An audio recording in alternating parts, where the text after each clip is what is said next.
The candles had barely finished flickering when the laughter started, sharp and cruel, cutting through the ballroom like a blade through silk. Eleanor Winters stood at the center of it, her spine straight, her hands folded before her, refusing to let the burning in her cheeks show on her face.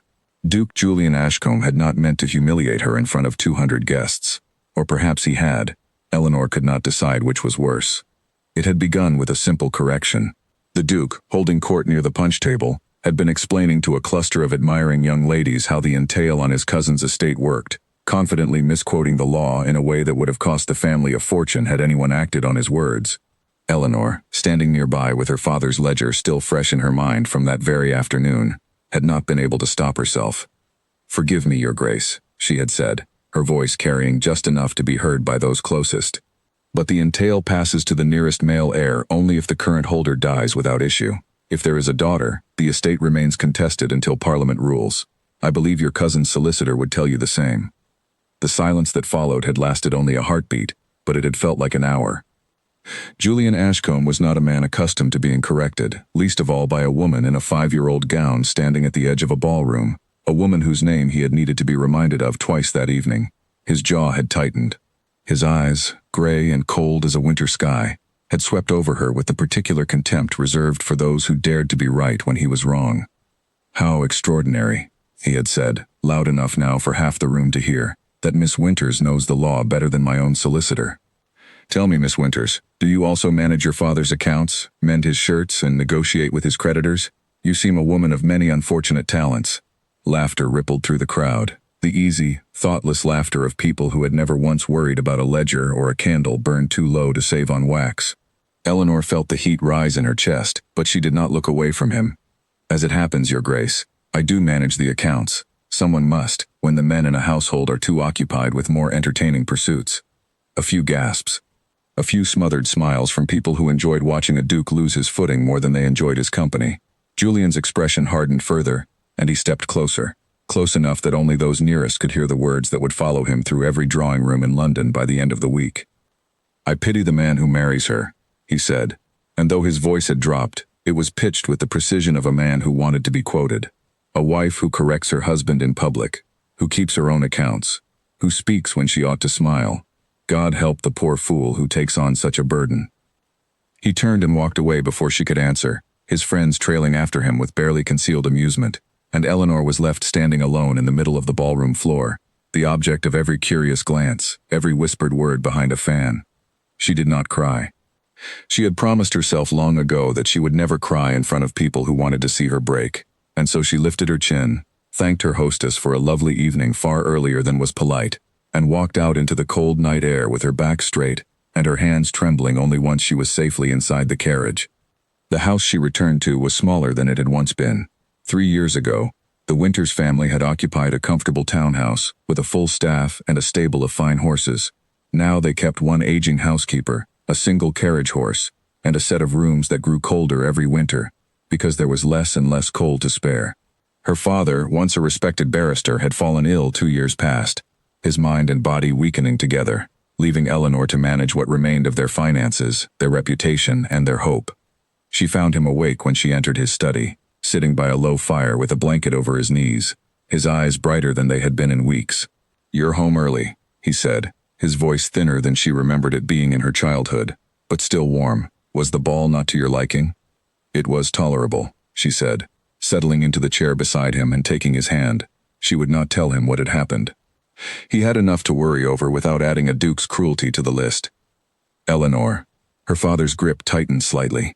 "I must speak to you about something. Cousin Reginald came by this afternoon." Eleanor's stomach turned cold. Reginald Colton was her father's cousin, a man with a smile that never reached his eyes, and a habit of appearing whenever there was money to be found. He had circled their family for the better part of a year now, ever since her father's illness had become impossible to hide, offering help that always came wrapped in conditions designed to benefit no one but himself. What did he want this time? "He says the debt to Ashcombe cannot wait any longer." Her father's voice dropped, ashamed. "I borrowed against the house 2 years ago, when the doctors first said I needed the specialist from Bath.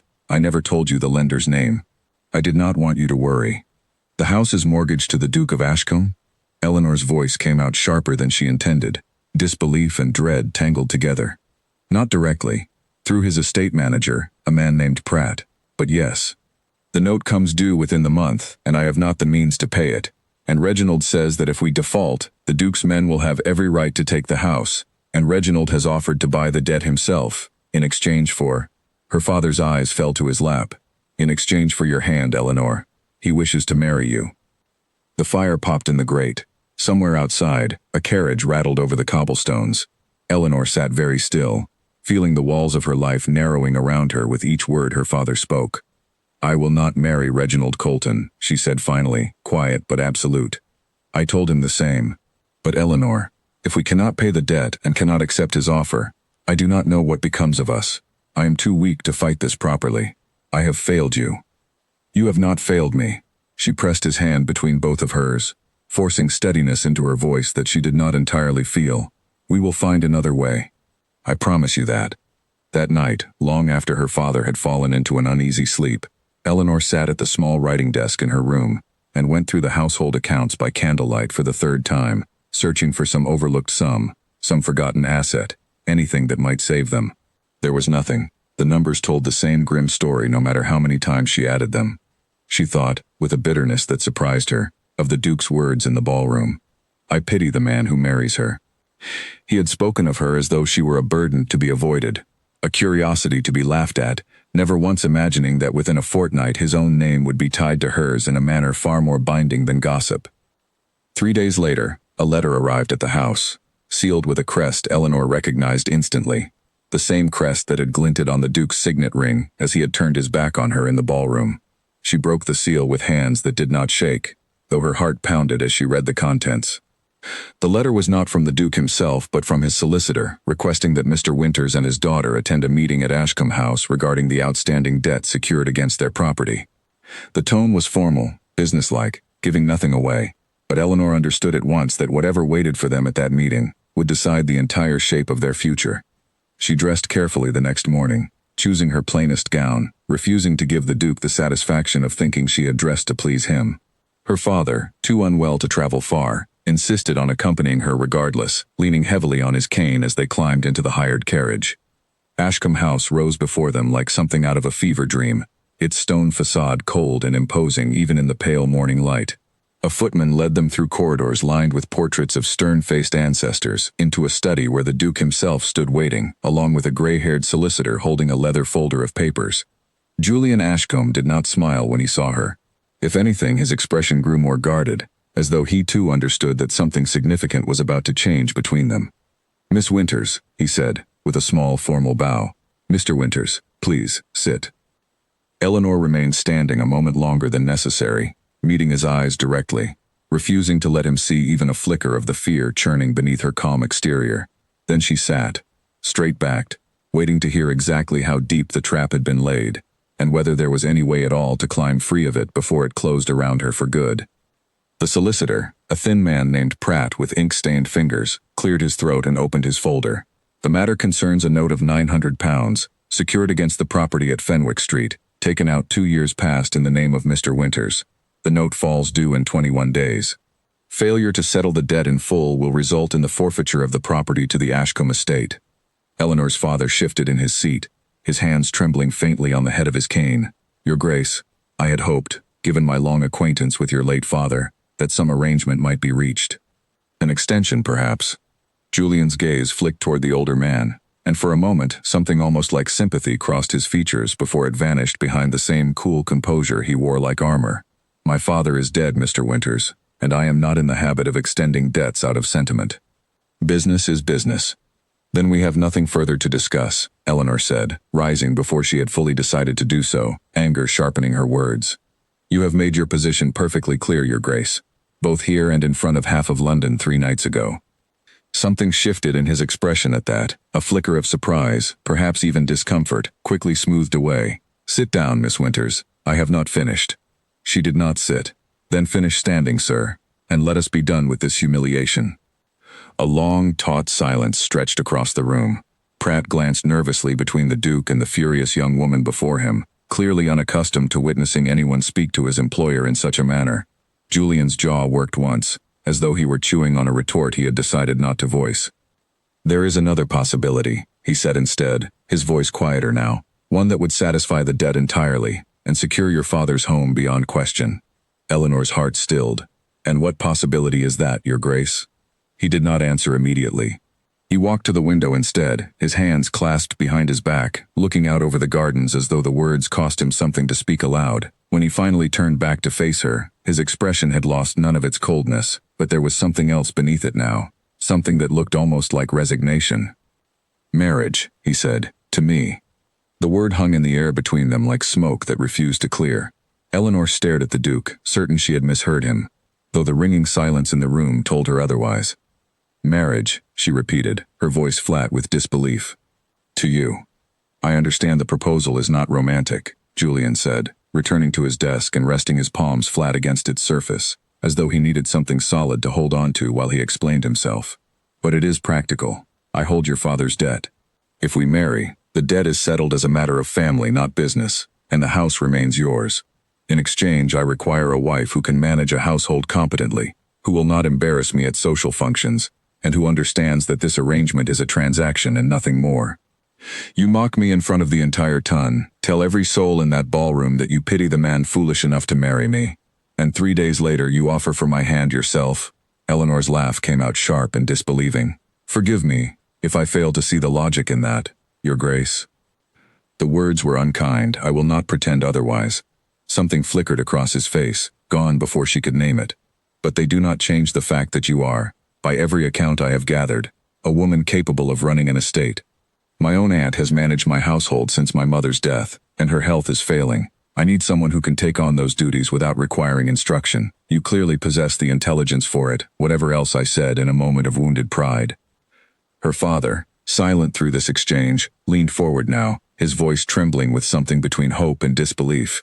Your Grace, if you are offering marriage as a genuine solution, and not merely a cruelty dressed in kinder words, then I confess I do not see how we could refuse. It would save our home. It would save Eleanor from Reginald. Reginald? Julian's brow lifted slightly. My cousin, Eleanor said, bitterness lacing the word. He has offered to buy the debt from you himself, in exchange for my hand. My father refused him. But if we cannot pay you directly, Reginald will simply purchase the note and press his suit regardless. Something hardened in Julian's expression at the mention of Reginald Colton's name, though Eleanor could not guess why. Then the matter is settled more urgently than I realized.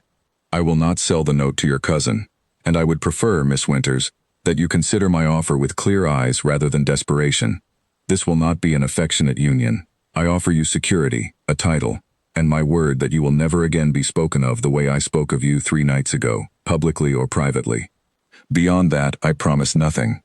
Eleanor turned away from him, walking toward the window, her mind spinning through the wreckage of every plan she had imagined for her life. She had once dreamed, as a younger girl, of marrying for affection, for partnership, for something warmer than obligation. Those dreams had died slowly over the years of her father's decline, replaced by the harder, more practical dream of simply keeping her family safe. Marriage to a cold, proud duke who had humiliated her in public was not what she had wanted. But Reginald Colton, with his oily smile and wandering hands whenever he thought no one was watching, was infinitely worse. If I agree, she said, without turning around, I want terms in writing. My father remains in the house until his death, regardless of what happens between us. I retain control of the household accounts, and you will never again speak of me, or to me, in the manner you did at Lady Fenshaw's ball. Agreed, Julian said with a speed that surprised her. And I want to know why you truly want this marriage, Your Grace. A man in your position could pay off my father's debt and forget we exist. You need not marry a woman you clearly hold in low regard simply to solve a household staffing problem. For the first time since she had entered the room, Julian hesitated. My estate requires an heir eventually. My aunt insists on it constantly, and I have grown tired of the parade of simpering young women my relatives push toward me each season, none of whom could tell a ledger from a love letter. You corrected me on a point of law in front of a crowded ballroom, Miss Winters. Whatever else I said in anger, I have not forgotten that you were right, and I was wrong. I would rather marry a woman with a mind than one without. It was not romantic. It was not even particularly kind. But it was, Eleanor realized with some surprise, honest, more honest than anything else that had passed between them since the moment he had humiliated her 3 nights before. Very well, she said, turning back to face him. I accept. Her father's shoulders sagged with visible relief, and even the stern-faced solicitor allowed himself a small, satisfied nod as he began drawing up the necessary papers.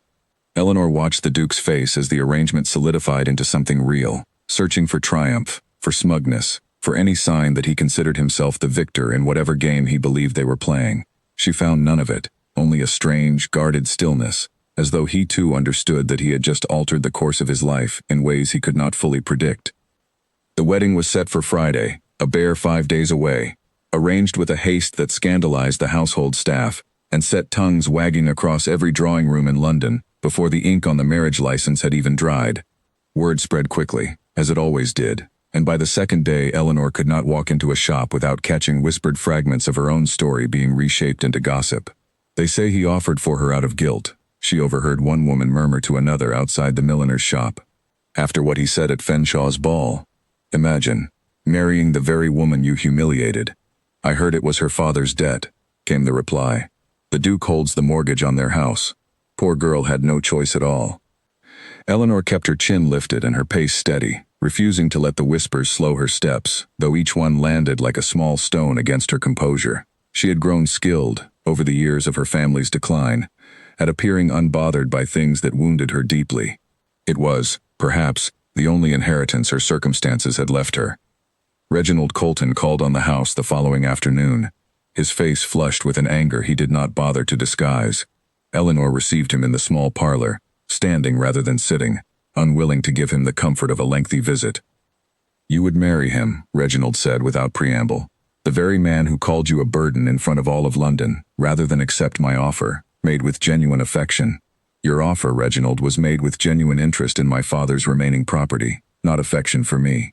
I am neither blind nor foolish, whatever you may think of me. His expression twisted, the pleasant mask he usually wore slipping to reveal something colder beneath. You will regret this, Eleanor. Ashcombe is not a kind man. You will find yourself trapped in a loveless marriage with a husband who despises you, and no family left to help you when it turns unbearable.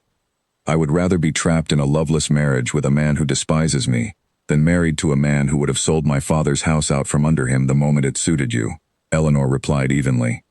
Good day, Reginald. He left in a fury, slamming the front door hard enough to rattle the windows, and Eleanor stood alone in the parlor afterward, her hands finally beginning to shake now that there was no one left to witness it. Whatever waited for her in this marriage, whatever coldness or difficulty lay ahead with the Duke, she told herself firmly that she had chosen the lesser danger, the path that at least kept her father safe and Reginald's grasping hands away from what remained of their lives. The days that followed passed in a blur of preparation. A modest gown was hastily altered to serve as a wedding dress, since there was neither time nor money for anything finer. The Duke's aunt, a sharp-eyed older woman named Lady Beatrice, called on the house twice to discuss the practical arrangements of the ceremony, eyeing Eleanor with an assessing gaze that gave away little of her true opinion. You are not what I expected, Lady Beatrice said on her second visit, settling into a chair with the easy authority of a woman accustomed to being obeyed. Julian described you as sharp-tongued and inconveniently clever. I confess I expected someone rather more unpleasant. I shall try not to disappoint your low expectations, my lady. A faint, unexpected smile touched the older woman's lips. Perhaps you will do well here after all, Miss Winters. This house has needed someone with a spine for a long while. 2 evenings before the wedding, Julian called on the house unannounced, arriving just as Eleanor was finishing her supper with her father. She met him in the front hall, surprised by the visit, since nothing in their arrangement had required further meetings before the ceremony itself. Forgive the intrusion, he said, removing his hat but not quite meeting her eyes. I wish to speak with you privately, before Friday. She led him into the small parlor, the same room where she had faced down Reginald days before, and closed the door behind them, though propriety would have demanded otherwise had they not already been so publicly committed to marriage. Julian stood near the cold fireplace, turning his hat over in his hands with an awkwardness that seemed strange on a man usually so composed. I have been thinking about what you said in my study, he began, about my manner toward you at the ball. I have not apologized properly, and I find that omission sits poorly with me. Eleanor studied him, uncertain what to make of this sudden softness after days of cold, business-like arrangements passed between solicitors and relatives, rather than spoken directly between them. An apology would require you to admit you were wrong, Your Grace. I was not certain you possessed the capacity. A faint, reluctant smile touched his mouth. I possess it rarely, but I do possess it. I was wrong to speak of you as I did. You corrected an error, and I answered with cruelty because I disliked being shown wrong in front of witnesses. It was the behavior of a lesser man than I would like to believe myself to be. Why tell me this now, 2 days before we marry, rather than in your study when the papers were being signed? Because in my study, the words would have sounded like a bargaining tactic, meant to soften you toward the arrangement. Tonight, there is nothing left to bargain for. The contracts are signed. I gain nothing by saying this, except perhaps the easing of my own conscience. He paused, studying her with an intensity that made her want to look away, though she did not. I do not ask you to forgive me, Miss Winters. Only to know that I understand the harm done, and that I do not intend to repeat it. Eleanor considered him for a long moment, weighing the sincerity in his voice against the memory of his cruelty in the crowded ballroom. I appreciate the honesty, Your Grace, more than you may realize. Very well. I accept your apology, though I reserve the right to remind you of it should you ever forget yourself again. A fair arrangement. He inclined his head, something almost like genuine warmth crossing his features before the familiar guardedness returned.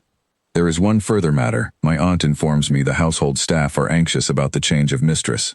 Several of the older servants remember my mother fondly and worry that a new arrangement will unsettle the running of the house. I would consider it a kindness if you spoke with them yourself before Friday, so that they might know what sort of woman they will soon be answering to. I will call on Ashcombe House tomorrow then, and speak with the staff directly. Eleanor hesitated, then added, Thank you for asking, rather than simply informing me of your expectations, as you did regarding the household accounts. I am attempting to improve, Julian said dryly, and for the first time since the disaster at Lady Fenshaw's ball, Eleanor found herself almost smiling in his presence. He took his leave shortly after, and Eleanor stood alone in the parlor for a long while afterward, turning the conversation over in her mind. She did not trust him yet, not fully, not after the wound his words had left in front of half of London. But something in his manner tonight, the awkwardness, the plainness of his apology, suggested a man capable of more than the cold transaction he had originally offered. Whether that capability would ever translate into genuine warmth between them, she could not yet say, but it was, she allowed herself to admit, a beginning better than she had expected. On the morning of the wedding, Eleanor stood before her mirror in the altered gown, studying the reflection of a woman about to bind her life to a man who had called her a burden before the entire ton, a man she barely knew beyond his coldness and his surprising honesty in that study 5 days before. She thought of her father, waiting downstairs in his best coat despite his illness, determined to see her married with his own eyes. She thought of Reginald's threats, of the house on Fenwick Street that would remain theirs, of the strange, uncertain future stretching out before her like a road disappearing into fog. Whatever came next, she told herself, gathering her courage along with her skirts, she would face it the same way she had faced every hardship of the last 3 years, with her chin lifted and her spine straight, and no one, not even a duke, permitted to see her break. The ceremony itself lasted less than 20 minutes, a brief exchange of vows in a small chapel attended by only a handful of witnesses, a far cry from the lavish weddings usually afforded to dukes. Eleanor spoke her vows in a clear, steady voice that betrayed none of the storm inside her, and Julian answered in kind, his gray eyes fixed on hers with an intensity that made the small gathering seem to fall away entirely. When the ring was placed on her finger, cold and heavy with the weight of the Ashcombe crest, Eleanor felt the full, irreversible reality of what she had done settle over her like a shroud. There was no wedding breakfast, no dancing, no celebration beyond a quiet luncheon at Ashcombe House attended by Lady Beatrice, Eleanor's father, and a scattering of Julian's closest relations, all of whom studied the new Duchess with open curiosity throughout the meal. Eleanor bore their scrutiny with practiced grace, answering questions about her family and her interests with careful, measured responses, aware that every word she spoke was being weighed and judged. By evening, the guests had departed. Her father had returned to Fenwick Street under the care of the housekeeper, and Eleanor found herself alone in a grand house that was now, impossibly, her home, standing in a bedchamber that adjoined but did not connect to her husband's, separated by a locked door neither of them had discussed opening. The first weeks of the marriage settled into a rhythm of careful, distant civility. Julian rose early and retreated to his study or his estate business for most of the day, while Eleanor threw herself into learning the workings of a household far larger and more complex than anything she had managed at Fenwick Street. Lady Beatrice, true to her word, proved a valuable if demanding tutor, walking Eleanor through the ledgers, the staff hierarchies, the endless small decisions that kept a great house running smoothly. You have a talent for this, Lady Beatrice observed one afternoon, watching Eleanor review the household accounts with a critical eye, noting several small inefficiencies that had gone unaddressed for years. The housekeeper has been padding the linen budget for a decade, and not one soul before you noticed. I have had practice stretching very little money to cover a great many needs, Eleanor said. It is not so different, whether the sums involved are small or large. At dinner, she and Julian spoke of practical matters, the estate, the weather, occasionally a piece of news from Parliament, but nothing deeper, nothing that touched the strange, wary distance still stretched between them. Eleanor told herself this suited her perfectly well.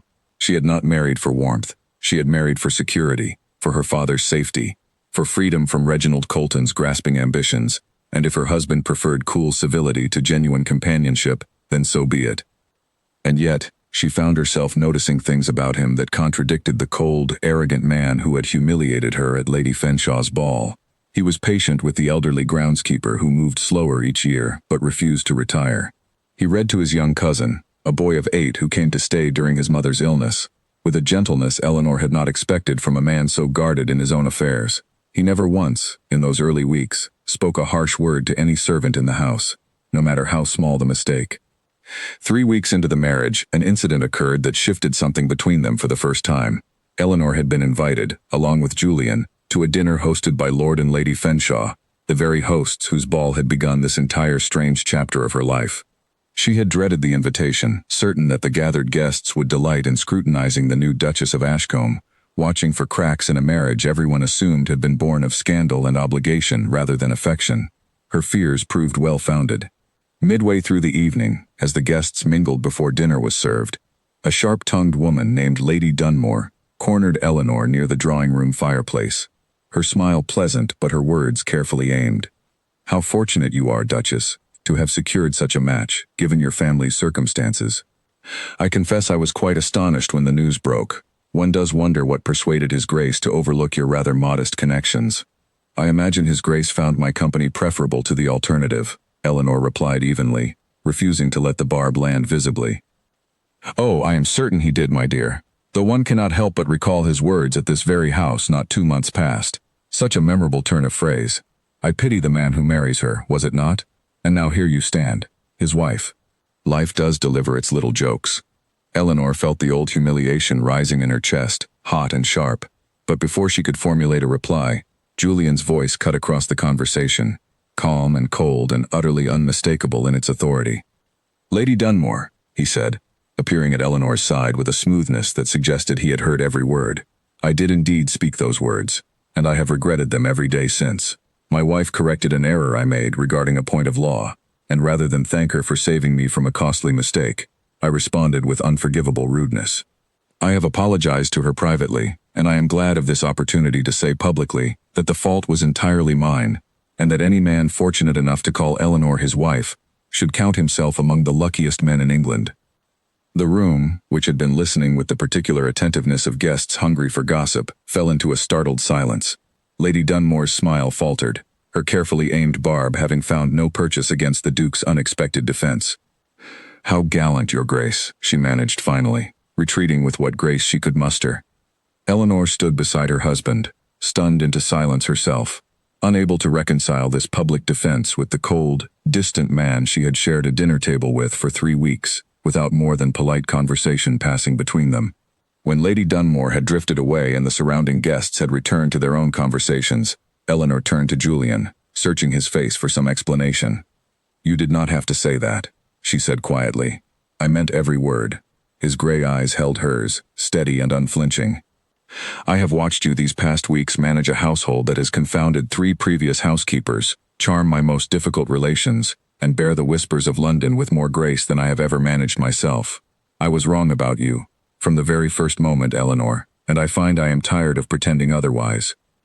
It was the first time he had called her by her given name rather than the formal address they had maintained since the wedding, and something in the sound of it, spoken quietly amid the noise of the gathered party, made Eleanor's breath catch unexpectedly. "Thank you," she said, and meant it more deeply than the simple words could express. The dinner that followed passed more easily than Eleanor had expected, the earlier tension dissolved by Julian's public defense, though she caught more than one curious glance directed their way throughout the meal. It was only on the carriage ride home, the two of them alone in the darkened interior with the city passing by outside the windows, that the conversation turned towards something Eleanor had been trying to avoid since her wedding day. "Reginald called on the house again yesterday," she said, watching Julian's expression carefully. "While you were at your club, he did not ask to see me. He spoke instead with the housekeeper, asking questions about our finances, about whether the marriage settlement had been finalized, about my father's health." Julian's jaw tightened, the warmth from earlier in the evening replaced by something harder, more alert. "What did the housekeeper tell him?" "Nothing of substance, thankfully. But it troubles me, Julian. He is not a man who gives up easily on something he believes belongs to him, and he has always believed my father's remaining property, and by extension myself, belonged rightfully in his hands." "I will have Pratt look into his affairs," Julian said. "If he is making inquiries into our finances, I want to understand why, and what he hopes to gain from it. Do you think he means us harm?" Julian was quiet for a long moment, watching the darkened streets pass by outside the carriage window. "I think Reginald Colton has spent years watching your father's fortune dwindle while calculating exactly how much of it he might reclaim for himself. Men like that do not simply accept defeat and retreat quietly. I think we would be wise to remain watchful." The warning settled uneasily in Eleanor's chest, a shadow cast over the fragile warmth that had begun to grow between herself and her husband that evening. She thought of Reginald's fury the day she had refused his offer, the coldness that had replaced his usual pleasant mask, the threat in his parting words. "You will regret this, Eleanor." She had not regretted her choice, not for a moment, not even through the coldest weeks of her new marriage. But sitting beside Julian in the darkened carriage, feeling the weight of an unknown danger gathering somewhere beyond her sight, Eleanor understood for the first time that her troubles with Reginald Colton were far from finished. Over the following days, Eleanor noticed small, unsettling signs that confirmed her unease. A letter addressed to her father, meant to arrive at Fenwick Street, went briefly missing before turning up, its seal disturbed, in the hands of a servant who could not quite explain how it had come into his possession. A tradesman mentioned in passing conversation that Reginald Colton had been asking around the neighborhood about the state of the Winters family's remaining debts, as though searching for some fresh angle of attack, now that the direct path to Eleanor's hand had been closed to him. Julian took the warning seriously, assigning a discreet member of his household staff to keep watch over Fenwick Street and instructing Pratt to review every document related to the original mortgage note with a more careful eye than before. Eleanor appreciated his vigilance, appreciated too the way he had begun including her in these discussions, rather than simply managing the threat himself, and leaving her ignorant of the danger circling her family. "You did not have to tell me any of this," she said one evening, as they sat together in his study, reviewing Pratt's latest report. "You could have handled Reginald quietly and left me to my needlework." "You do not strike me as a woman who enjoys needlework," Julian said, a faint smile touching his mouth. "And this concerns your family as much as mine. Now, I see no reason to keep you in the dark about matters that affect your own father's safety." It was a small thing, perhaps, this simple inclusion in decisions that touched her own life, but it meant more to Eleanor than she had expected. She had spent so many years managing crises alone, carrying the full weight of her family's survival on her own shoulders, that the unfamiliar sensation of shared burden left her unexpectedly moved. She did not yet know what Reginald Colton was planning, or how far he would go to reclaim what he believed was rightfully his. But for the first time since the humiliation at Lady Fenshaw's ball, Eleanor found herself facing an uncertain future not entirely alone. And that, she thought, watching Julian's careful, focused expression as he reviewed the documents before them, was worth more than she had ever expected to gain from a marriage born of debt and obligation. A few days later, Eleanor visited her father at Fenwick Street, bringing with her a basket of fruit and preserves from the Ashcombe kitchens, along with news of the household's progress. She found him sitting up in his chair by the window, his color somewhat improved, a book resting unopened in his lap as though he had been watching for her arrival rather than reading. "You look well, my dear," he said, taking her hand as she settled beside him. "Marriage suits you, or perhaps it is simply the relief of knowing this house remains ours." "A little of both, I think." Eleanor smiled, though a shadow of her earlier worry lingered beneath it. "Father, has Reginald called on you again since the wedding?" Her father's expression clouded. "Twice, though I have refused to see him both times. Mrs. Fairfax tells me he lingers near the gate sometimes, watching the house, though he does not approach. I confess it unsettles me more than I care to admit." "Julian has assigned someone to watch the street," Eleanor said, keeping her voice steady for her father's sake, though the confirmation of Reginald's continued interest troubled her deeply. You need not worry over your safety, father. We will not let him near this house again. I worry less for myself than for you, Eleanor. Reginald has always been a man who nurses his grievances until they grow monstrous. I fear what he might do now that his plans for you have been thwarted twice over. Eleanor did not have a ready answer for that fear, since it echoed her own too closely for comfort. She stayed with her father through the afternoon, discussing lighter matters, the improvements she had made to the Ashcombe household ledgers, the young cousin who had taken to following her through the gardens asking endless questions about birds and insects, small, warm details that eased some of the tension from her father's face by the time she rose to leave. Back at Ashcombe House that evening, Eleanor found young Peter, Julian's cousin, waiting for her in the hallway with the particular seriousness only an 8-year-old boy could muster over a matter of great importance. Aunt Eleanor, he said, using the title he had adopted for her within days of her arrival, much to Julian's quiet amusement. I found a bird's nest in the old oak tree, and one of the eggs has cracked. I think it might hatch tonight. Will you come and see? Despite the weight pressing on her thoughts, Eleanor could not resist the boy's earnest excitement, and she allowed him to lead her out into the garden, where they stood together in the fading evening light, watching the nest through a gap in the leaves, until the last light faded, and Peter's nursemaid called him in for supper. It was a small moment, insignificant against the larger dangers gathering around her family, but it reminded Eleanor of something she had nearly forgotten in the years since her father's illness had consumed so much of her attention, that life continued to hold small, ordinary joys, even in the midst of uncertainty. Julian found her still in the garden after Peter had gone inside, standing beneath the old oak tree with her arms wrapped against the evening chill. Peter tells me you share his fascination with sparrow eggs now, he said, a note of dry humor in his voice as he approached. He is a remarkably persuasive child. I could not disappoint him. Eleanor glanced up at Julian, studying his face in the dim light. He speaks of you often, you know. He says you taught him to read the stars last summer, when his mother was too ill to manage him herself. Something softened in Julian's expression at the mention of it. My aunt by marriage has always struggled with her health. Peter stays with us more often than not, and I confess I have grown fond of the company. This house was too quiet before he came, and quieter still after my parents passed. You never speak of your parents, Eleanor observed carefully, aware she was treading into territory they had not yet explored together. There is little to say. My father was a hard man, more concerned with the estate's reputation than with the people who lived beneath his roof. My mother died when I was 12, and after that, warmth became a rare commodity in this house. Julian's gaze drifted toward the darkened windows above them. I suppose that explains a great deal about the man who stood in that ballroom and humiliated a woman for daring to correct him. I learned early that pride mattered more than kindness. In my father's estimation, it is not an excuse, only an explanation. Eleanor considered this new understanding of her husband, this glimpse beneath the cold, guarded exterior he presented to the world. Thank you for telling me.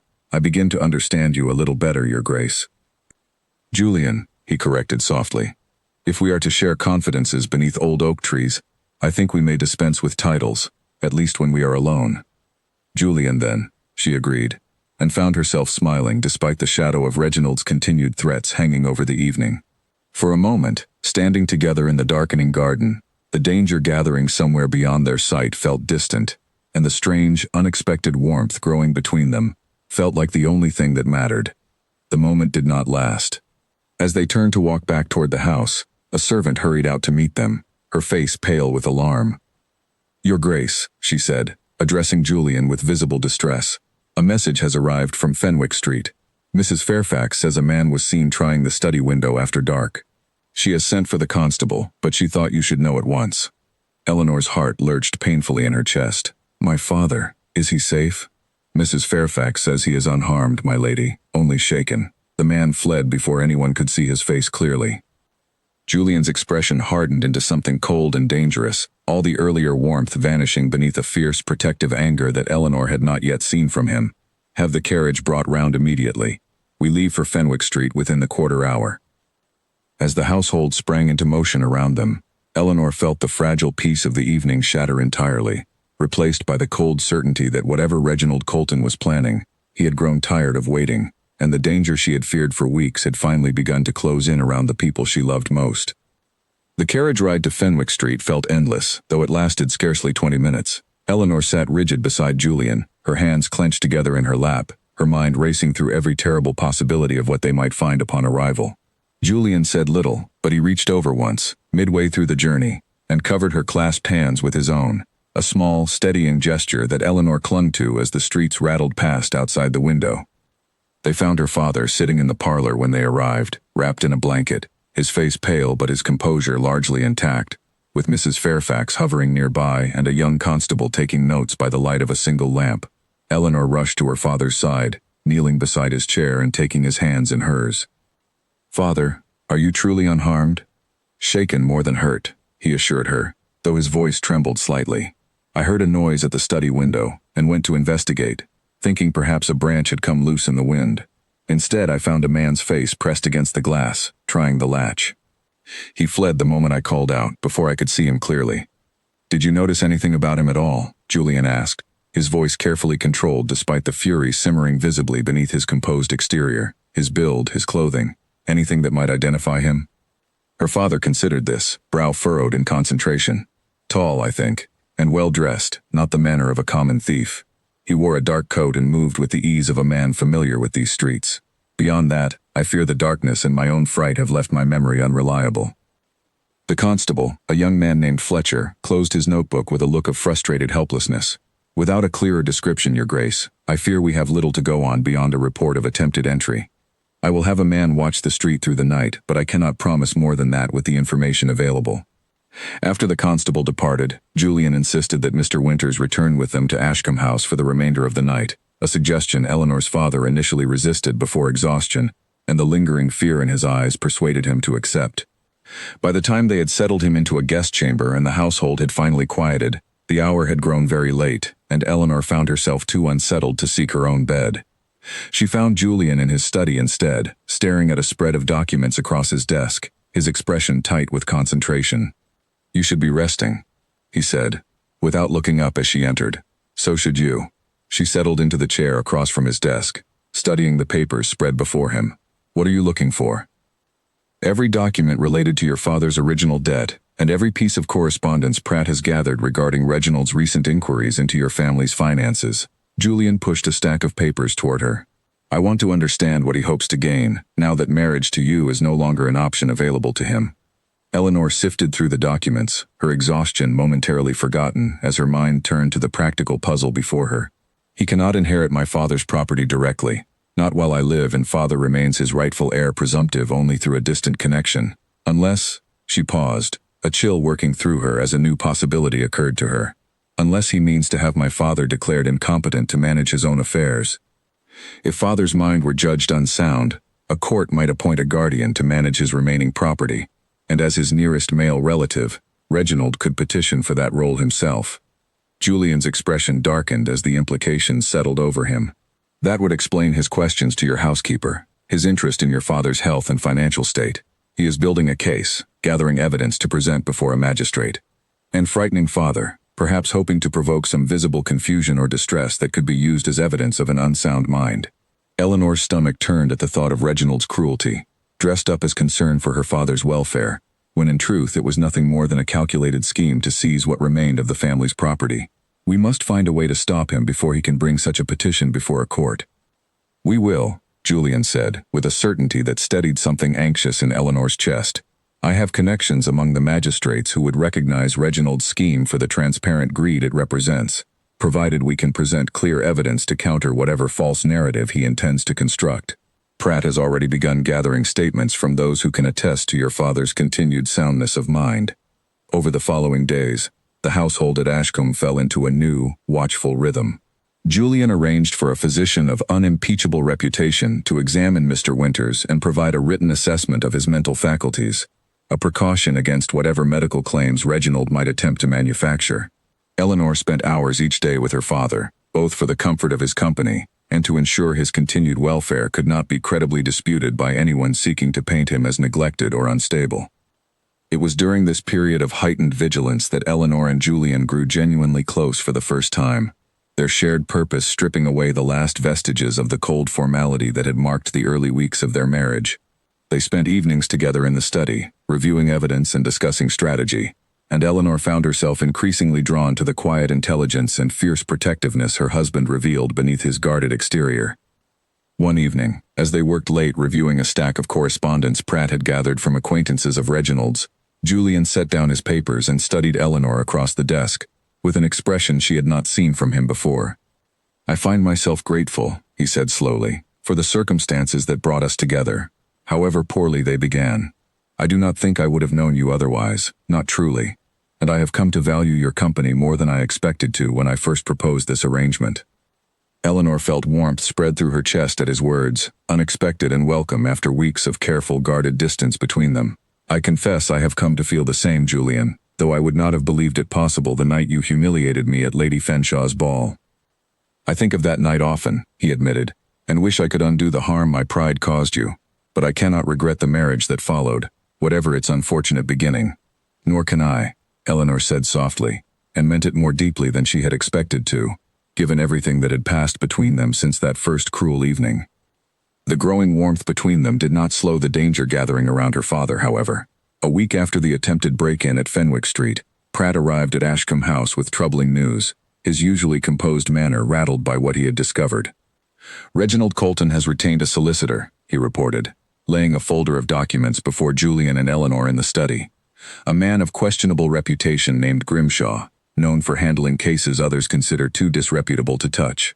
My sources suggest Reginald intends to file a petition before the magistrate within the fortnight, alleging that Mr. Winters suffers from a deteriorating mental state that renders him unfit to manage his own affairs." Eleanor's heart sank despite having anticipated exactly this move. "Do we have enough evidence to counter such a claim?"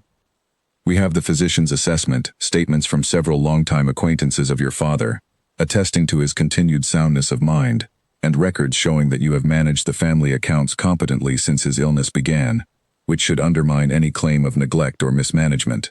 Pratt hesitated, glancing between Eleanor and Julian with visible unease. "There is one further complication, however. Grimshaw has apparently obtained a statement from a former servant, dismissed from the Winters household some years past, under circumstances of theft, who claims your father exhibited signs of confusion and instability during the period of his employment." "That is a lie," Eleanor said sharply, anger flaring hot and immediate. "Father dismissed that man for stealing silver from the household, nothing more. He has invented this story out of spite, or been paid to invent it." "I do not doubt you," Pratt said gently, "but a magistrate unfamiliar with the full circumstances may find the statement more persuasive than we would like, particularly if Grimshaw presents it skillfully alongside other manufactured evidence." Julian's jaw tightened with barely contained fury. "Then we must discover the truth behind this servant's sudden willingness to testify against a man who dismissed him honestly for theft. I do not believe for a moment that his change of heart occurred without Reginald's money changing hands to encourage it." "I will look into the matter personally," Pratt promised, gathering his papers to depart. "If money has passed between them, I will find evidence of it." After Pratt had gone, Eleanor sat in troubled silence, the fragile peace of the preceding days shattered by the reality of the battle now looming before them. Julian moved to stand behind her chair, resting his hands gently on her shoulders, a gesture of comfort that would have seemed impossible between them only weeks before. "We will not let him succeed," he said quietly. "Whatever lies he has purchased, whatever false narrative he intends to present, we will meet it with truth and with evidence too solid to dispute. Your father is safe, Eleanor, I promise you that." "I believe you," she said, and found, somewhat to her own surprise, that she truly did. Whatever coldness had once existed between them, whatever cruel words had first bound their fates together in that crowded ballroom, Eleanor understood now that she had found in Julian Ashcombe a genuine partner, one willing to stand beside her against whatever danger Reginald Colton intended to unleash upon their family in the difficult days ahead. The following morning, Eleanor rose early and made her own way to Fenwick Street, determined to speak with Mrs. Fairfax and the remaining household staff about the dismissed servant Pratt had mentioned, a man named Coombs who had worked briefly as a footman before her father discovered the missing silver. Mrs. Fairfax, though elderly and somewhat forgetful of recent events, remembered the incident clearly enough. "A shifty sort of fellow, that Coombs," she said, settling into her chair by the kitchen fire with the air of a woman glad to be asked her opinion on a matter of household history. "Always sniffing about where he oughtn't be, counting the silver more than any honest footman should. Your father caught him red-handed, my lady, with 2 candlesticks tucked beneath his coat, dismissed him without a reference, and rightly so. Do you recall if father showed any signs of confusion around that time? Anything that might be mistaken for an unsound mind?" Mrs. Fairfax's expression turned indignant on her employer's behalf. Not a bit of it. Your father caught that thief through his own sharp eye and steady memory, comparing the household inventory against what remained in the cabinet. A confused man could never have managed such a thing. Whatever that Coombs is saying now, it is nothing but spite, or worse, payment for lies. Armed with this account, Eleanor returned to Ashcombe House and relayed the conversation to Julian, who had spent the morning in consultation with his solicitor regarding the strongest possible defense against Reginald's coming petition. Together, they began compiling a fuller picture of the case they would need to present, gathering statements not only from Mrs. Fairfax but from the family physician who had long attended Mr. Winters, from tradesmen who dealt with him regularly and could attest to his continued sharpness in matters of business, and from neighbors who saw him daily and had never once observed the confusion Reginald's petition would claim. Pratt returned 3 days later with news that confirmed their suspicions entirely. Through careful inquiry among the taverns and lodging houses where a dismissed servant might be found, he had traced Coombs to a modest set of rooms recently paid for, 3 months in advance, by a source Pratt had followed back to Reginald Colton's own bank. The payment was disguised as a loan, Pratt explained, laying his findings before Julian and Eleanor with visible satisfaction at having uncovered the connection. But the timing aligns precisely with Grimshaw's approach to Coombs regarding his willingness to testify. I do not believe any magistrate would call it coincidence once the pattern is laid before him clearly. Then we have him, Julian said, a grim satisfaction settling over his features. Reginald has built his entire case upon a lie he purchased with his own money, and we can prove it.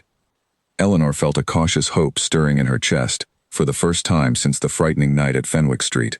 Should we confront him directly, or wait for his petition to be filed and expose the deception before the magistrate? Julian considered this carefully. I think we allow him to file his petition, let him believe he holds the advantage until the very moment his lies collapse before witnesses and the law alike. There is a particular justice in watching a man's own greed become the instrument of his downfall, publicly and beyond any possibility of denial. The decision settled over the household like a held breath, everyone aware that the coming weeks would determine not only Mr. Winters's continued freedom and dignity, but the full exposure of Reginald Colton's schemes before the very society that had once whispered so cruelly about Eleanor's circumstances. She found herself, in quieter moments, almost grateful for the challenge ahead, understanding that its resolution might finally silence the whispers that had followed her since that first humiliating night at Lady Fenshaw's ball, replacing them with a very different story altogether. The petition arrived precisely as Pratt had predicted, filed before the magistrate's court 11 days after the failed break-in at Fenwick Street. Reginald Colton, through his solicitor Grimshaw, formally requested that Mr. Winters be examined for soundness of mind, citing concerns for his welfare, and alleging a pattern of confusion and neglect that rendered him unfit to manage his own property without oversight.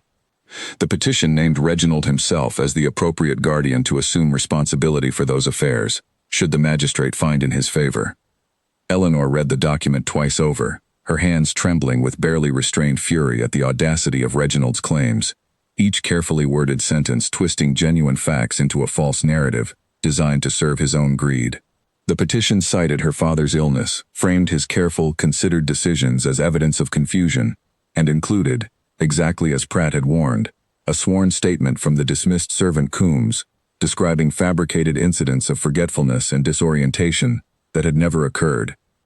He has built an entire case upon shadows and lies, Eleanor said, setting the document down with more force than she intended. How can any reasonable magistrate be persuaded by such transparent invention? Persuasion is precisely what Grimshaw specializes in, Julian said grimly, reviewing his own copy of the petition with a hard, assessing eye. He is skilled at presenting weak evidence with such confidence that magistrates unfamiliar with the true circumstances often find themselves swayed. We must ensure our own evidence is presented with equal, if not greater, conviction. The hearing was set for the following week, and the days leading up to it passed in a whirlwind of preparation. Julian's solicitor, a sharp, methodical man named Ashford, worked closely with Pratt to organize their evidence into a compelling narrative of its own. The physician's written assessment confirming Mr. Winters's continued soundness of mind, statements from tradesmen and neighbors attesting to his sharp, engaged manner in daily affairs, Mrs. Fairfax's detailed account of the theft that had led to Coombs's original dismissal, and, most damning of all, the financial records Pratt had gathered proving that Reginald had paid for Coombs's lodging in the exact weeks before his sudden willingness to testify against Mr. Winters emerged. Eleanor insisted on reviewing every piece of evidence herself, determined to understand fully the case that would decide her father's future, and in doing so, she noticed a detail the solicitors had overlooked in their focus on the larger narrative. The dates on Coombs's rental agreement, when compared carefully against the timeline of Reginald's visits to Fenwick Street, revealed that the payment for his lodging had been made only 2 days after Reginald's first refused offer of marriage, suggesting his scheme to discredit her father had begun forming the very moment his original plan to acquire the family's property through marriage had failed. "This proves intent," Eleanor said, laying the timeline before Julian and Ashford with growing excitement. He did not begin building this false case out of genuine concern that developed over time. He began the very week his marriage proposal was rejected. It shows the petition for exactly what it is, an act of calculated revenge rather than genuine familial concern.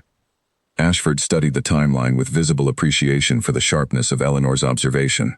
"This is an excellent addition to our case, Your Grace. I would like your permission to present this timeline personally before the magistrate, with the Duchess's own account of the sequence of events supporting it." "You wish Eleanor to speak before the court herself?" Julian asked, a note of protective concern entering his voice. "I believe it would strengthen our case considerably," Ashford said. "A magistrate is far more likely to be moved by direct testimony from the Duchess herself, describing her cousin's behavior in her own words, than by evidence presented solely through solicitors and written statements."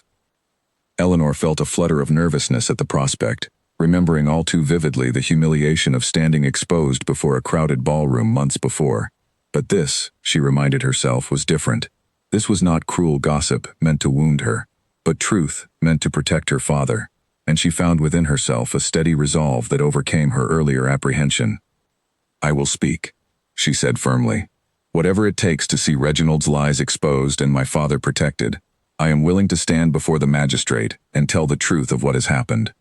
Julian studied her for a long moment, something like admiration mingling with his obvious concern. "Then I will stand beside you throughout it, and we will face this together, exactly as we have faced everything else these past weeks."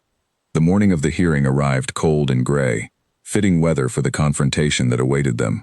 The magistrate's court was smaller than Eleanor had expected, a plain wood-paneled room with none of the grandeur of the ballrooms and drawing rooms where her fate had previously been decided by whispered gossip rather than formal proceeding. Reginald sat across the room beside his solicitor, his expression carefully composed into an approximation of concerned family feeling, though Eleanor caught the flicker of surprise, quickly hidden, when he saw the thickness of the folder of evidence Ashford carried into the room. The magistrate, an older man named Justice Harlow with sharp, watchful eyes, opened the proceedings by inviting Grimshaw to present the petitioner's case. Reginald's solicitor spoke smoothly, painting a picture of a devoted cousin's genuine concern for a declining relative's welfare, presenting Coombs's fabricated statement with practiced sincerity, and suggesting that the marriage between Eleanor and Julian had itself been rushed in a manner suspicious enough to warrant closer scrutiny of the entire family's affairs. Eleanor listened with growing anger as Grimshaw twisted the true circumstances of her marriage into something sinister, implying that Julian had somehow taken advantage of a vulnerable family rather than acknowledging the genuine partnership that had grown between them since. When it came time for Ashford to present their own evidence, Eleanor felt Julian's hand find hers beneath the edge of the table, a silent reassurance that steadied her nerves as their turn arrived. Ashford presented the physician's assessment first, methodical and thorough, followed by the statements from tradesmen and neighbors, each account chipping away at the false narrative Grimshaw had constructed. Then came Mrs. Fairfax's detailed testimony regarding the original theft that had led to Coombs's dismissal, delivered in person with the housekeeper's characteristic bluntness that left little room for doubt regarding her account's truthfulness. Finally, Ashford called Eleanor to speak, and she rose from her seat with her chin lifted, drawing on every ounce of the composure that had carried her through years of hardship and, more recently, through a humiliating public scandal that had somehow transformed into a genuine marriage. "Justice Harlow," she began, her voice steady despite the weight of the moment, "I would like to present a timeline of events that I believe demonstrates my cousin's true motivation for this petition." She walked the magistrate through the sequence carefully, from Reginald's original offer of marriage, made in exchange for the debt owed to Ashcombe, through her refusal and her father's own rejection of the arrangement, to the payment made to Coombs only 2 days later, and finally to the petition filed weeks afterward, alleging concerns that had never once been raised before her cousin's proposal was rejected. "My cousin did not discover sudden concern for my father's welfare," Eleanor continued, her voice gaining strength as she spoke. He discovered, upon losing his opportunity to claim my father's property through marriage to me, a new avenue toward the same goal. This petition is not born of family feeling, Justice Harlow. It is born of greed, dressed carefully in the language of concern. A murmur passed through the small gathering of observers in the courtroom, and Eleanor caught sight of Reginald's face, his composed mask finally beginning to crack under the weight of the evidence and testimony assembled against him. Justice Harlow studied the timeline Eleanor had presented with visible interest, comparing it against the financial records Pratt had gathered proving Reginald's payment to Coombs. "Mr. Colton," the magistrate said, turning his sharp gaze toward Reginald, "can you account for this payment made to a dismissed servant, timed so precisely alongside your rejected marriage proposal and this subsequent petition?" Reginald's composure finally shattered entirely, his face flushing with a mixture of fury and panic as he realized the full weight of evidence arrayed against him. The payment was a loan, nothing more, offered out of pity for a man fallen on hard times. Any timing beyond that is mere coincidence. "A convenient coincidence indeed," Justice Harlow observed dryly, "that this loan of pity arrived precisely when you required a witness to support fabricated claims against the very family whose property you had hoped to acquire through marriage, and later through this petition. I find myself entirely unpersuaded by your account, Mr. Colton." The remainder of the hearing proceeded swiftly after that, Reginald's case crumbling further under continued questioning, as Justice Harlow methodically dismantled each piece of Grimshaw's carefully constructed narrative.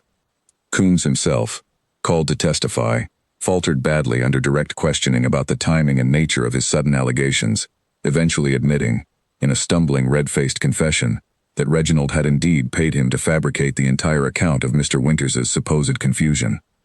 Justice Harlow delivered his ruling before the court adjourned that afternoon, dismissing Reginald's petition entirely and, in a rare additional measure, formally noting for the court record his finding that the petition had been filed in bad faith, motivated by financial greed rather than genuine familial concern. He further indicated that he would be referring the matter of Coombs's perjured testimony, along with Reginald's role in procuring it, to the appropriate authorities for further investigation into possible criminal charges. Reginald left the courtroom that afternoon a broken man, his scheme exposed before witnesses, his reputation, already tenuous among London's more discerning circles, now thoroughly ruined by the public revelation of his fabricated case. Eleanor watched him go with a complicated mixture of relief and something almost like pity, remembering the desperate ambition that had driven him to such lengths, though she felt no inclination to forgive the danger and fear he had inflicted upon her father throughout the ordeal. Outside the courthouse, as the small party of witnesses and solicitors began to disperse into the cold afternoon air, Julian turned to Eleanor with an expression of open admiration that warmed her more than the thin winter sunlight overhead. "You were extraordinary in there," he said. "I do not think Justice Harlow would have ruled so decisively without the clarity of your testimony. You saved your father today, Eleanor, through your own courage and sharp mind, exactly as you saved him from that ballroom's cruelty months ago by refusing to let it break you." "We saved him together," Eleanor corrected gently, taking his arm as they walked toward the waiting carriage. "I could not have gathered the evidence, arranged the legal defense, or stood before that magistrate with such confidence, without your support throughout this entire ordeal. Whatever began as a cold arrangement between us, Julian, I believe we have built something far stronger than either of us expected." Julian stopped walking, turning to face her fully in the pale afternoon light, his expression more open and unguarded than she had ever seen it. "Eleanor, I must tell you something, and I find myself nervous in a manner entirely unfamiliar to me. I did not marry you merely for practical convenience, whatever I claimed in my study that first difficult day. I had watched you for weeks before that terrible night at Lady Fenshaw's ball, admiring your sharp mind and your quiet strength from a distance I was too proud to close. My cruel words that evening were born of my own frustration at being outmatched by a woman I had already, secretly, come to admire more than I wished to admit." Eleanor stared at him, stunned by this unexpected confession. "You admired me, even then, before the ball?" "I did, though I hid it poorly behind cruelty rather than courage." Julian took her hands in his, heedless of the curious glances from passers-by on the busy street. "I love you, Eleanor, not out of obligation, not merely out of respect for your competence and your courage, though I possess both in abundance. I love you fully and completely, and I find myself desperately hoping you might feel something similar in return." The words settled over Eleanor like warm sunlight breaking through winter clouds, and she felt her own carefully guarded heart open fully, for the first time since the night she had stood humiliated in that crowded ballroom. "I love you too, Julian," she said softly, "though I did not expect to find such happiness in a marriage that began with such unkind words." He drew her close, right there on the busy street outside the courthouse, and kissed her with a tenderness that erased every cold, cruel word he had once spoken, replacing it entirely with the promise of a genuine partnership built on truth, courage, and a love neither of them had expected to find within the terms of a transactional arrangement forged from debt and desperation. They traveled together to Fenwick Street that same afternoon, eager to share the news with Mr. Winters, who had remained at home under Mrs. Fairfax's watchful care throughout the hearing, too anxious about the outcome to attend in person. Eleanor found him waiting by the window, his hands twisted together in his lap, and the moment he saw her face, relief flooded across his features even before she spoke a single word. "It is over," Eleanor said, crossing the room quickly to kneel beside his chair. "The magistrate dismissed the petition entirely, Father. Reginald's scheme has been exposed before witnesses, and Coombs confessed to fabricating his entire testimony under payment. You are safe, and your affairs remain entirely your own, exactly as they should." Her father's eyes filled with tears he made no effort to hide, his weathered hand trembling as he pressed it to her cheek. "I feared this day would end very differently, my dear. I feared losing everything, my home, my dignity, my freedom to manage what little remains of the life I built, all to a man motivated by nothing more than greed, dressed in false concern." "You need never fear that again," Julian said, settling into the chair beside them. "Whatever comes next, you have my word that this family's affairs remain protected, both by law and by the continued vigilance of everyone who loves you." Mr. Winters studied the two of them together, something knowing and warm passing across his tired features.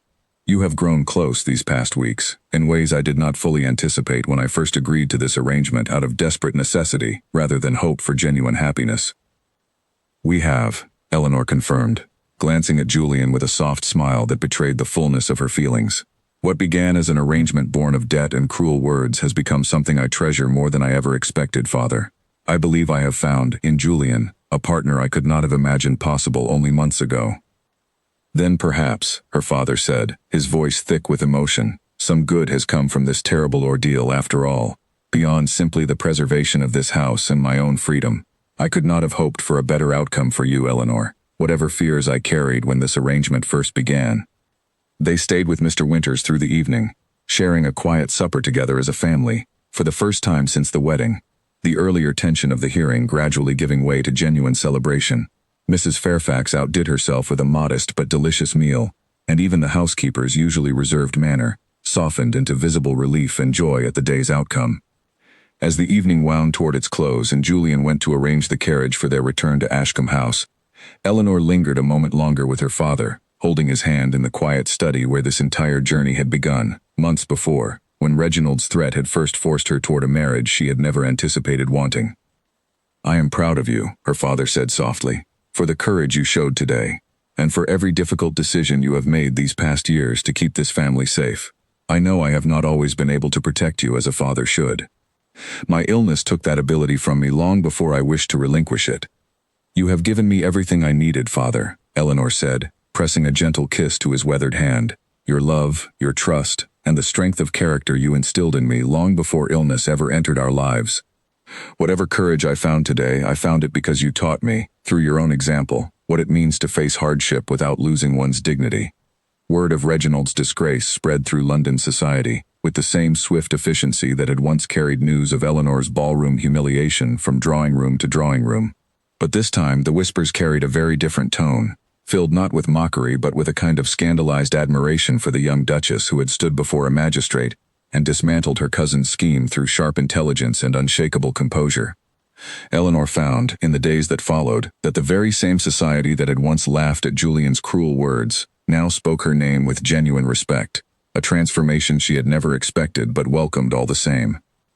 3 weeks after the hearing, Lady Beatrice announced her intention to host a grand ball at Ashcombe House, the first significant social gathering the family had held since Eleanor and Julian's hasty wedding months before. Eleanor felt a flicker of old anxiety at the prospect, memories of Lady Fenshaw's ballroom still sharp enough to sting whenever she considered standing once again before the full weight of London society's scrutiny. "You need not fear this evening," Julian assured her, as they dressed for the occasion in their separate chambers, though he had taken to visiting her doorway more often these days, lingering to talk while she finished arranging her hair. Whatever whispers once followed you through these same drawing rooms, I promise you tonight will tell an entirely different story." Eleanor studied her reflection in the mirror, the fine emerald gown Julian had commissioned for the occasion transforming her appearance far beyond the modest dresses of her earlier years, though she knew the true transformation had occurred within herself rather than in any borrowed silk. She had faced humiliation, poverty, and a cousin's malicious scheme against her own father, and emerged from each trial with her dignity intact. A ballroom full of curious guests held no true power to wound her any longer. The evening began much as such gatherings always did, with a receiving line of guests offering congratulations and curious glances toward the Duke and Duchess of Ashcombe, whose scandalous courtship and subsequent triumph over Reginald Colton's schemes had become the most talked-about story of the season. Eleanor greeted each guest with practiced grace, aware of the many eyes tracking her every movement, searching for some sign of the awkward, overlooked young woman who had once stood humiliated in this very sort of gathering. It was Lady Dunmore, predictably, who provided the evening's first true test, approaching Eleanor near the refreshment table with the same falsely pleasant smile she had worn at the Fenshaw dinner months before. "Duchess," she said, inclining her head with exaggerated respect, "how remarkable your journey has been these past months. From an unfortunate remark at a ball to a triumph before the magistrate's court. One might almost suspect you orchestrated the entire affair for maximum dramatic effect." Eleanor met the woman's thinly veiled insinuation with a calm, steady gaze that betrayed none of the old wounds such comments might once have opened. "I assure you, Lady Dunmore, I would have gladly avoided every difficulty of these past months, had circumstance allowed it. But I have found that facing hardship honestly, rather than hiding from it, tends to produce far better outcomes than scheming ever could. Perhaps my cousin might have benefited from learning that lesson himself, before his own schemes collapsed so publicly before a magistrate."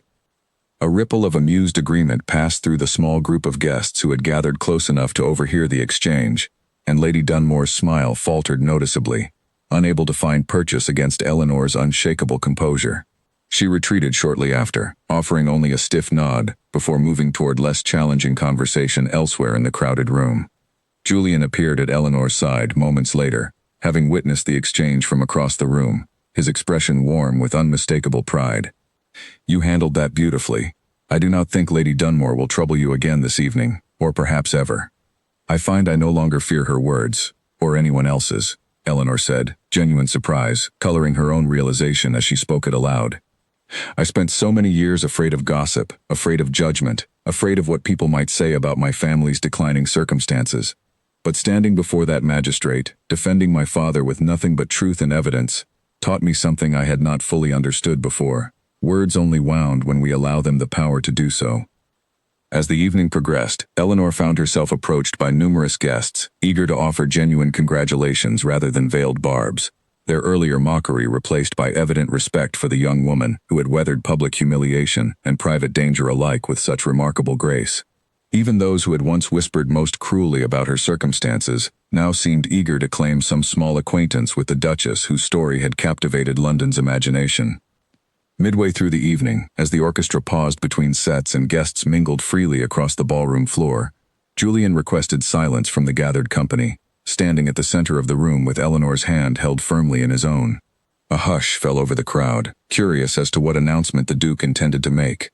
"Many of you," Julian began, his voice carrying clearly across the attentive room, "were present at Lord and Lady Fenshaw's ball some months ago. When I spoke words I have regretted deeply every day since. I called my wife a burden, mocked her intelligence, and declared that I pitied any man foolish enough to marry her. I stand before you tonight, in this very house, to say that those words represented the greatest error of judgment I have ever made in my life."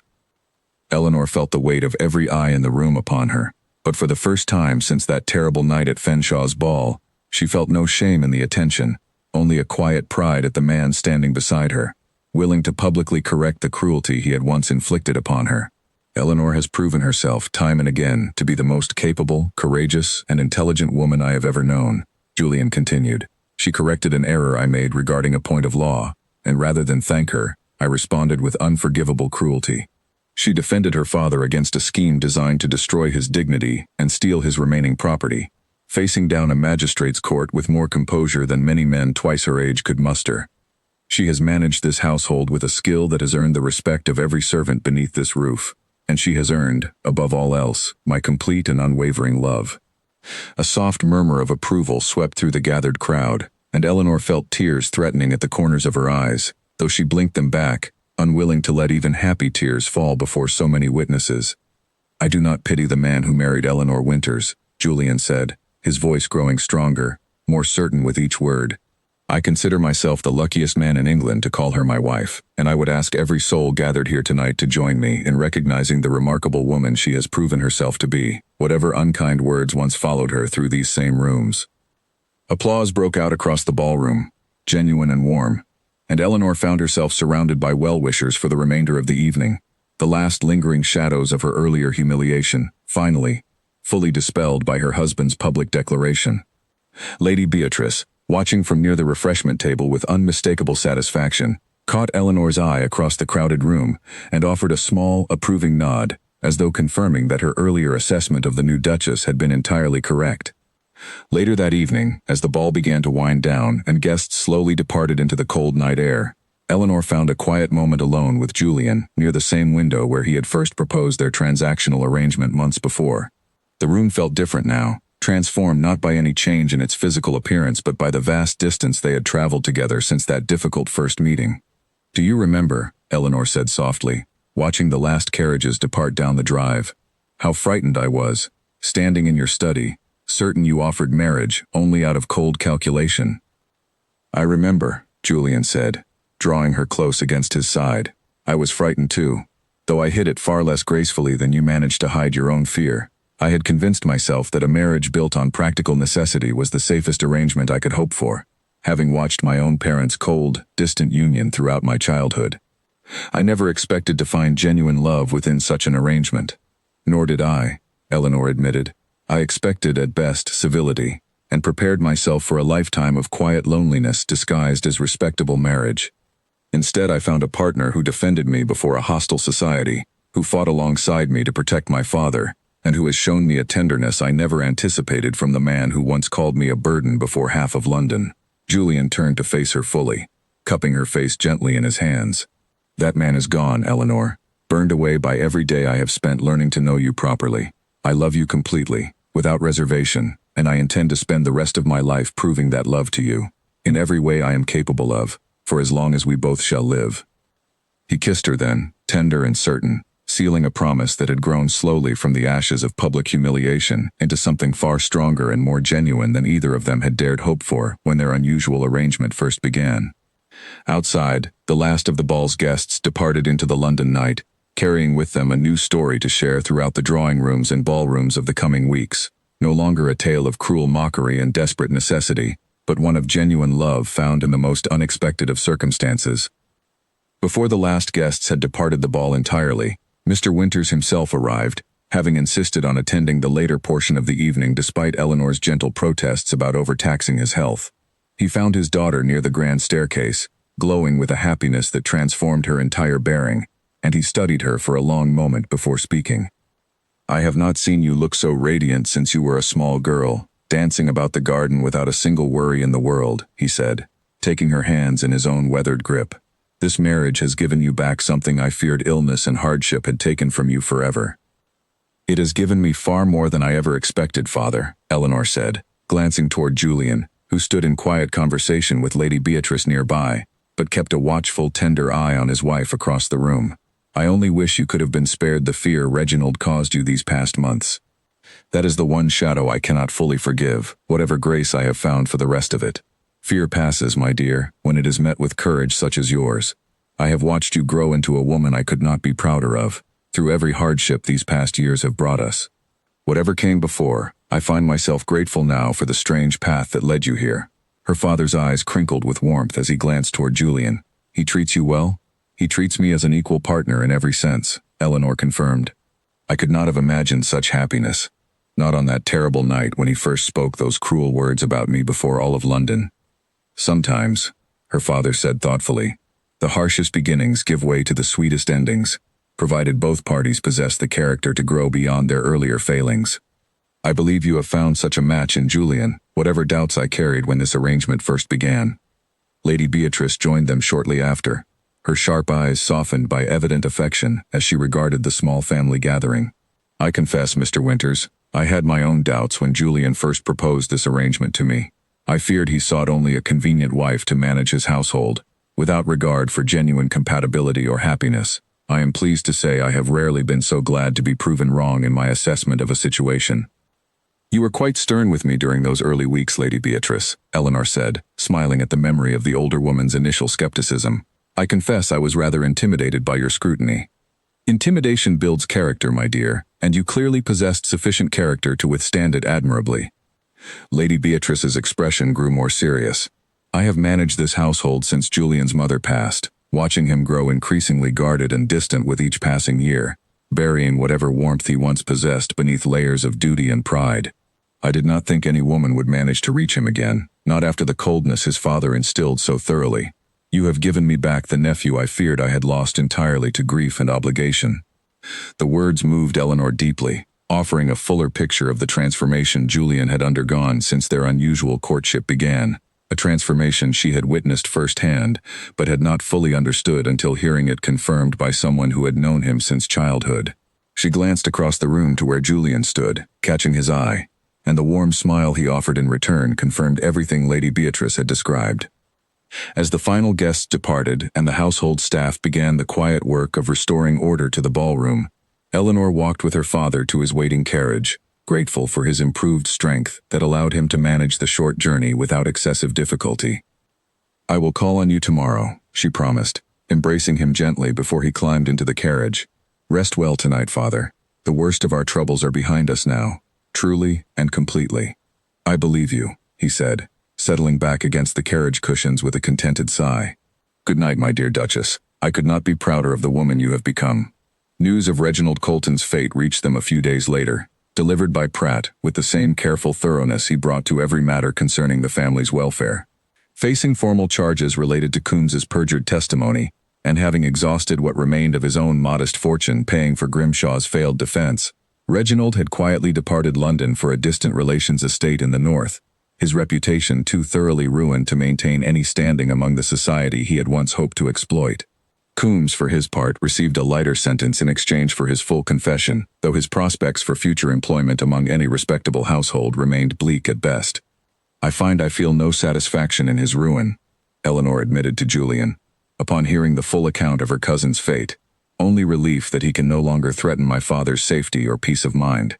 Perhaps that is a kind of grace I did not expect to find within myself. It is a grace entirely fitting of the woman I married, Julian said, drawing her close. You have never sought revenge, Eleanor, only safety and justice for those you love. That distinction speaks well of your character, whatever Reginald's own choices have cost him in the end. As winter gave way slowly to the first hints of spring, life at Ashcombe House settled into a warmth neither Eleanor nor Julian had anticipated when their transactional arrangement first began. Mr. Winters's health, freed from the constant anxiety of Reginald's schemes, showed gradual signs of improvement, his color returning, and his spirits lifting with each passing week. Young Peter continued his frequent visits, delighting in Eleanor's company as much as Julian's, and the household staff, once anxious about the change of mistress, had grown genuinely fond of the Duchess whose fair, competent management had improved conditions throughout the entire estate.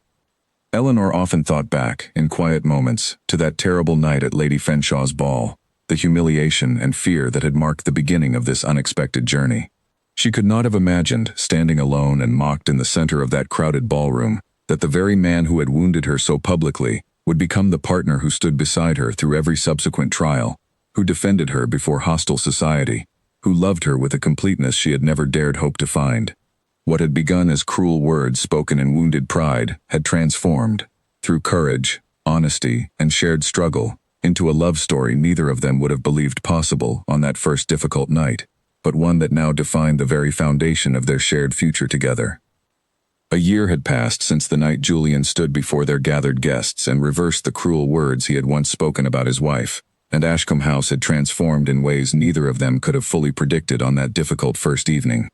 The gardens, once tended with only passing attention, now bloomed under Eleanor's careful direction, filled with the same roses her mother had grown at Fenwick Street, before illness and hardship had forced the family to abandon such small luxuries. The household staff, once anxious under the shadow of an uncertain new mistress, now spoke of the Duchess with unmistakable pride and affection, having watched her steady hand improve conditions throughout the entire estate. Eleanor stood now in the nursery that had once served as an unused guest chamber, watching young Peter, grown taller and more confident over the past year, help arrange a small collection of toy soldiers for his infant cousin to admire, though the child was still too young to do more than gaze at the colorful figures with wide, curious eyes. Eleanor's daughter, born in the early days of spring and named Margaret after Julian's mother, had brought a fresh wave of joy into a household that had already found more happiness than either Eleanor or Julian had once believed possible. "She will be walking before you know it," Peter announced with the confident authority of a boy who considered himself something of an expert in such matters, having appointed himself the baby's primary protector and companion from the moment of her birth. "And then I shall teach her everything about birds and insects, just as Aunt Eleanor taught me. I am certain she will be a most attentive student," Eleanor said, smiling as she lifted her daughter from the small cradle, marveling still, months after the birth, at the profound joy this small addition had brought into their lives. Julian appeared in the doorway, having finished the morning's estate business earlier than usual, his expression softening immediately at the sight of his wife and daughter together in the sunlit nursery. He crossed the room and pressed a gentle kiss to Eleanor's temple before taking his daughter into his own arms, the infant immediately reaching up to grasp at his collar with tiny, insistent fingers. "Your father called earlier while you were resting," Julian said. "He wished me to tell you he has accepted an invitation to dine with us this evening, and that he has grown strong enough now to insist on walking the distance from his carriage entirely without assistance. His recovery these past months has exceeded every hope I dared allow myself," Eleanor said, watching Julian settle into the nursery chair with their daughter cradled comfortably against his chest. Mr. Winters's health had improved steadily since the resolution of Reginald's scheme, freed at last from the constant anxiety that had weighed so heavily upon him throughout the difficult months of his illness's decline. The physician credited much of his recovery to the removal of that particular stress, suggesting that fear and worry had done nearly as much damage to his constitution as any physical ailment. "He dotes on Margaret in a manner I find rather touching," Julian observed, "particularly given how reserved he seemed during our early meetings, before he came to trust that our marriage had grown into something genuine rather than merely convenient." "He worried for me constantly during those early weeks," Eleanor said. "I do not think he fully believed in the possibility of our happiness until he witnessed it directly, time and again, through every trial we faced together." Word had reached them recently, through Pratt's continued diligence in monitoring such matters, that Reginald Colton had settled into a quiet, diminished existence in the north, his fortune and reputation both thoroughly reduced by the consequences of his failed scheme. He had made no further attempts to contact the family, and Eleanor found she thought of him rarely now, the old fear he had once inspired replaced by a settled, contented life that left little room for lingering resentment. Coombs, too, had faded from their concerns entirely, having found modest employment in a distant county far removed from London society and the household he had once betrayed. Lady Beatrice, though her own health had begun to show the gentle decline of advancing years, remained a frequent and beloved presence at Ashcombe House, delighting in her grandniece's development with an enthusiasm that surprised even those who had known her longest. She had taken to visiting each week specifically to hold Margaret and offer Eleanor advice, gathered from decades of experience managing great households, on the particular challenges of raising a daughter destined to inherit both a title and considerable expectations from London society. "She has your eyes," Lady Beatrice observed during one such visit, settling into her favorite chair near the drawing-room window with Margaret contentedly nestled in her arms. "And I suspect, given her parentage, she shall grow into a young woman of considerable intelligence and even more considerable stubbornness. London society had best prepare itself accordingly." "I can think of no finer inheritance to pass along," Julian said, watching the scene with evident contentment from his position near the fireplace. "Eleanor's intelligence and courage saved this family from ruin more than once. I would consider it a blessing indeed if Margaret inherited even a fraction of her mother's remarkable character." The story of Eleanor and Julian's unlikely courtship had, over the past year, become something of a favorite tale among London's social circles, told and retold with each passing season, the details growing slightly more romantic with each retelling, until the original cruelty of that first ballroom encounter had transformed, in popular memory, into little more than a dramatic beginning to an otherwise celebrated love story. Young women new to society that season occasionally sought Eleanor's counsel, having heard whispered versions of her triumph over both public humiliation and her cousin's malicious scheming, hoping to draw some wisdom from her experience that might guide their own uncertain paths through society's often unforgiving expectations. "I tell them the same thing each time," Eleanor confided to Julian one quiet evening, as they sat together in the study that had witnessed so many pivotal moments of their shared history, from the original proposal of their transactional marriage to the late-night strategy sessions that had ultimately defeated Reginald's scheme. "That courage matters more than the opinions of those who would see you diminished, and that the harshest beginnings do not necessarily determine the shape of what follows, provided both parties possess the willingness to grow beyond their earlier failings." "Wise counsel," Julian said, "though I confess I still marvel, some evenings, at how thoroughly my own failings very nearly cost me the greatest happiness of my life. Had you refused my proposal that day in this very study, had you chosen instead to face Reginald's threats alone, rather than accept an arrangement offered by the very man who had humiliated you days before, I do not know what path either of our lives might have taken." "I considered refusing," Eleanor admitted. "For one brief moment, standing at your window that afternoon, I very nearly walked away entirely, unwilling to bind myself to a man who had spoken of me with such contempt, before all of London. But something in your honesty that day, however imperfectly delivered, convinced me there might be more to you than the cruel words I had witnessed. I am grateful, every single day, that I trusted that instinct." Outside the study window, the gardens Eleanor had so carefully restored bloomed brilliantly beneath the warm afternoon sun, roses and lavender mingling in fragrant abundance where only overgrown neglect had existed a year before. The transformation of the grounds mirrored, in many ways, the transformation of the household itself, and of the two people whose unlikely marriage had grown, against every expectation formed on that first cruel night, into a partnership built on genuine love, mutual respect, and the hard-won trust that comes only from facing adversity together and emerging stronger for having survived it. That evening, as promised, Mr. Winters arrived for dinner precisely as the sun began its slow descent toward the horizon, walking the short distance from his carriage with a steadiness that would have seemed impossible only a year before. He spent the meal delighting in his granddaughter's presence, sharing old family stories with Julian that Eleanor had never heard before, tales of her own childhood, and her mother's gentle laughter that brought unexpected tears to her eyes, happy tears this time, born of gratitude rather than grief. Later, after her father had returned home and Margaret had been settled into her cradle for the night, Eleanor stood with Julian on the terrace overlooking the moonlit gardens, his arm wrapped securely around her shoulders against the cool evening air. "Do you ever think of that first night," she asked softly, "when you spoke those terrible words about pitying whatever man might marry me?"